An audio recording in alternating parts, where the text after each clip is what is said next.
Chris Brannigan is on a 1,200-mile journey.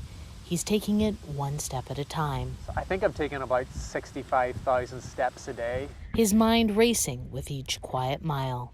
I think about what we're going to do for Hasty. I think about her schooling. I think about what the future might hold for her. Brannigan is trying to raise money to pay for gene therapy that's being tested in mice at the Jackson Laboratory. That therapy may help his 9-year-old daughter. $3.5 million in total is a lot of money for a normal family like ours. But it's not a lot of money in the grand scheme of things. It pays for road repairs on this road, and that's about it. Last year, he raised $1 million when he walked 700 miles barefoot across the UK. But he still has a long way to go. My biggest concern is the money. We have some of the greatest minds on the earth working on the gene therapy for CDLS. If the science is possible, they'll make it work. And indications are that it's all going in the right direction.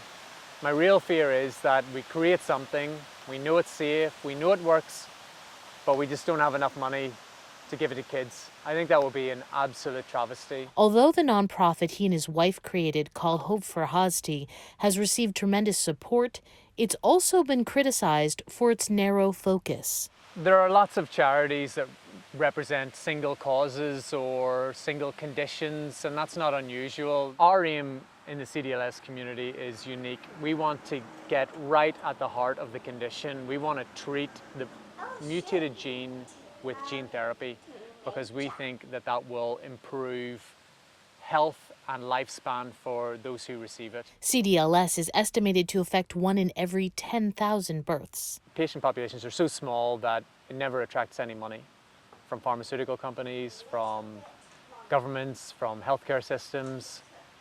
And it's left to families like ours to raise these huge sums of money to make these things happen. And it's heartbreaking because I don't feel like profitability should be the measure of whether my daughter deserves a treatment or not. The gene therapy treatment also has miles to go. It needs to be proven safe and effective and get FDA approval. As in life, there are no guarantees. But Brannigan, who's a major in the British Army, isn't going down without a fight. When we started this journey, our hope was this small. It was that small, but it was like a little candle of light in darkness, and we just chased it. And the closer we get to it, the bigger that light becomes. And it may be that we show the gene therapy is really effective for kids up to age 6. And maybe that won't help Hasty. But if it helps anyone at all, I will genuinely be over the moon.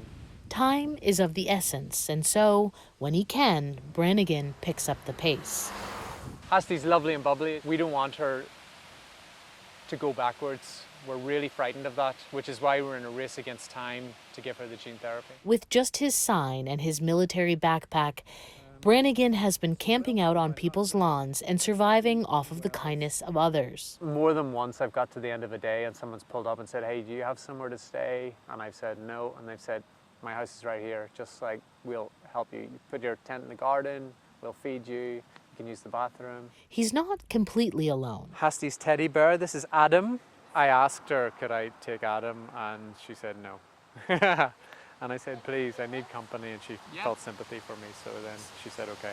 While I'm chatting with him, a couple pulls over. We wanted to give you a donation. Oh, thank you so much. Such a wonderful thing. Judith and Steve Hill read about Brannigan in the newspaper. We were on our way into Portland. We saw him walking down Holmes Road. Holmes Road in Scarborough. And I got so mad at my husband because he wouldn't stop. But we had an appointment that we had to get to. And so when we came back from our appointment, Steve said, well, let's just travel the back roads and see if we can find him. Well, thank you for stopping. I really appreciate it. Your daughter, you speak to her and your family so they know you're safe. Yeah, can I show you a photo? Sure, I'd love to see a photo. I don't know if you can see Oh it. my gosh, she's darling. Oh my gosh. Oh, what a cutie. Brannigan says this happens all day. Thank you, Judith. Thank you. Safe home, okay? Thank you so much. Thank you. The kindness of strangers helps to lighten his load. There's something really, really intensely powerful about meeting strangers every day who want to help. And makes the miles not quite so long. They don't know me or my little girl. but they want to help, you know, and they care. And I think that's really special. I think most people think the world is a bad place, but actually people are lovely and want to help.